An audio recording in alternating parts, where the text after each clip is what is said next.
या नहीं बताया। आज क्या बात हुई? आज बात हुई कि कब्रिस्तान जल्द से जल्द अलॉट करिए, उसके जो प्रोसीजर उसको ख़त्म करिए, वरना हम मैयत यहाँ लेके आएंगे। इन्होंने क्या जवाब दिया? क्या जवाब दिया? उन्होंने कहा है कि 8 सितंबर को हम एक मीटिंग कॉल करेंगे जिसमें जिम्मेदारों को बुलाएंगे और अब तक क्या कार्रवाई हुई वो बताएंगे। इससे पहले असीम गुप्ता थे, उन्होंने यकीन दिलाया था 3 महीने के अंदर हम कब्रिस्तान के लिए आपको जगह दे देंगे, और वो आज 1.5 साल हो गया उसको। तो यही क्या मंशा इनकी कुछ समझ में आई है? अब ये वही कानूनी चाराजोई की बात करते हैं कि भाई कानूनी चाराजोई जारी है, क्या नाम है अपना, हम प्रोसीजर कर रहे हैं, लेकिन उस प्रोसीजर को होते होते आज 11 साल हो गया। तो उसका TDR का मसला है, वो ज़ाती मसला है। अच्छा, तभी आपकी तरफ से क्या किया जाएगा आप लोग? हमारी तरफ से यही है कि क्या नाम है अपना 8 सितंबर के बाद अगर इनका रूट साफ नहीं होता है तो एहतजाज किया जाएगा, जो जमहूरी हक है हमारा।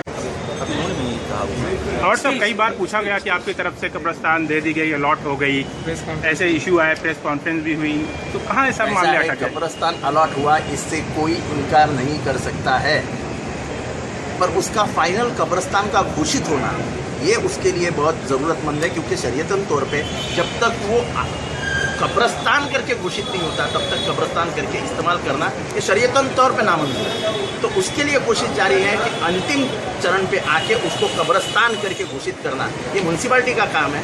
यहाँ शिवसेना का महानपालिका है, यहाँ पे हजारों लोग शिवसेना के लिए काम करते हैं और वो लगातार ये कोशिश करते रहते हैं कुछ ना कुछ उसमें पैर डाला जाए। और ये मुझे मालूम है क्या होता है यहाँ पे, आज लोगों ने देख लिया। अगर लोगों को ये कुछ आश्वासन दिया जाए कि कब तक इसका हल निकल सकता है? मेरे ख्याल से जहाँ तक मुझे मालूम आते हैं ये पूरा प्रोसीजर 90 दिन में खत्म होना चाहिए। चलिए, और क्या करेंगे अगर 90 दिन में नहीं कंप्लीट हो पाया तो आपकी तरफ 2 अक्टूबर तक हमको फाइनल अगर निर्णय नहीं आता है तो हम लाश लाके इधर खुद मैयत यहाँ लेके आएंगे। मैं खुद लाश लेके आऊँगा। हाफिज साहब इजाजत दो हमको। दोनों में से एक चीज है, तो हमारी कोशिश वही है कि एक्विजिशन को बहुत ज्यादा जाता है, वो प्रोसीजर भी चालू हो चुकी है प्लॉट के लिए, बट हमारी कोशिश है कि वो जमीन मालक को म्युनिसिपल अथॉरिटी मोहब्बत से वो प्लॉट जल्द से जल्द अपने ताबे में ले, कि जल्दी से जल्दी जो कब्रिस्तान की जरूरत है कौसा मुमरा के लोगों को, वहाँ की आवाम को कब्रिस्तान मिल जाए।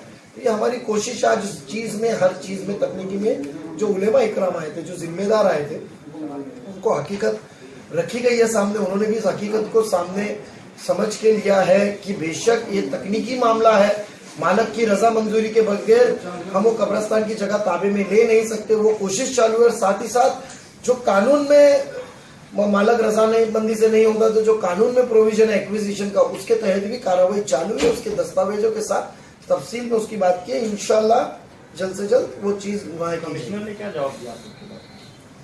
कमिश्नर ने कहा है कि जो प्रोसीजर जो चल रही थी, धीम गति से चल रही थी, या जो भी प्रोसेस चल रही थी, उसको एकदम एक्सपीडाइट करके 15 दिन के अंदर में आपको क्या काम होता है, क्या रिजल्ट होता है, उसका रिव्यू आपको देता हूँ। तो मैं कोशिश करूंगा कि 15 दिन में उसका मसले का हल निकले, बट मैं कोशिश करूंगा कि 15 दिन के अंदर, हर 15 दिन में तय हो गया कि उसको रिव्यू लो। एक ये प्रकार का एक दबाव तंत्र वापरने का अवार्ड साहब के जरिए और उलेमा इकराम के जरिए हमने अधिकारियों के ऊपर रखा है कि एक दबाव रहेगा तो काम के अंदर गति रहेगी और मसला हल हो जाएगा। मसला हल होने जैसा है, बट जल्द से जल्द हल चाहिए, ये आवाम की सिफारिश है। तो बस उसके लिए हमने एक 15 दिन का एक रिव्यू मीटिंग हमने रखी है। बेशक इसके अंदर कुछ ना कुछ पॉजिटिव चीज निकलेगी। एक दूसरे कब्रिस्तान है रशीद कंपाउंड कौसा में, उसका क्या मामला है?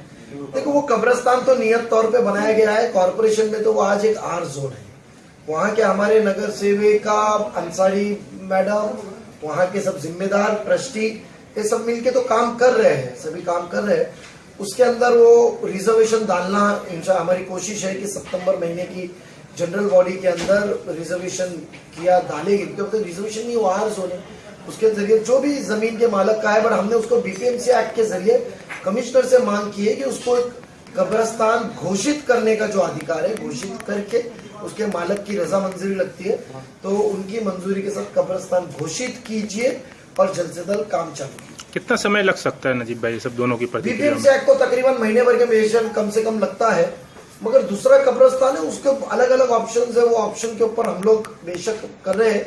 मेरे ख्याल से तकरीबन एक 3 के दरमियान हमने एक टीडीओ टाउन प्लानिंग डिपार्टमेंट की और एडिशनल कमिश्नर को मैंने बुलाया हूँ। उसके तहत में टेक्निकली मित्तल, खुसूसन मित्तल ग्राउंड और ये दोनों कब्रिस्तान को किस राह पे जाके जल्द से जल्द ये जगह मुहैया की जाए, वो चीज के लिए हम लोग आज ही एक मीटिंग मुहैया की गई। पार्टी की तरफ से आपसे कहा गया है कि अगर 2 तारीख तक नहीं होता अगले महीने की, तो जो लाश होगी वहां पर ना लाकर टीएमसी में लेकर आएंगे। निदेशक ने पार्टी के तौर पे, हमारे नेता ने और हमने एक ऐलान किया, हमारे सब नगर सेवकों ने उसमें ऐलान किया है और हमारे सोशल वर्कर्स ने ऐलान किया, अजीज और सब इनके साथियों ने, कि हम 2 तारीख तक आप फैसला 8 सितंबर तक, उन्होंने 8 सितंबर का वादा किया, बट आवर साहब ने 2 अक्टूबर कहा था, गांधी जी के तहत जयंती के निमित्त में उन्होंने कहा था कि 2 अक्टूबर तक आप इस कब्रिस्तान का जल्द से जल्द फैसला करके लोगों को वापरने के लिए मुआयने किए जाते हैं। फैसला नहीं चाहिए हमको, जगह वापरने के लिए मुआयने किया जाता है, तो हम आपके कमिश्नर के दालन में अमरण उपोषण के लिए बैठेंगे।